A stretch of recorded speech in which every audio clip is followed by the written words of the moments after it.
মিরসরাই উপজেলার মিঠানালা ইউনিয়নের আব্দুল লতিফ সারেংবাড়িতে অগ্নিকাণ্ডে ১২টি বসতঘর পুড়ে গেছে।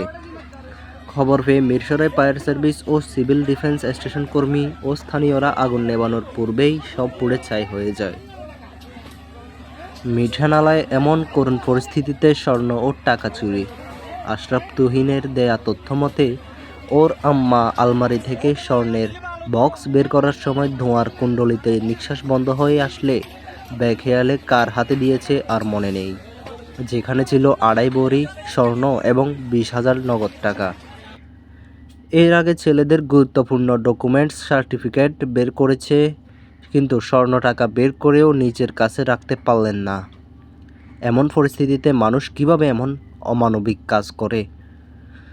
আগুনে পুড়ে যাওয়া থেকে রক্ষা করলেও চোরের হাত থেকে রক্ষা করতে পারলেন না।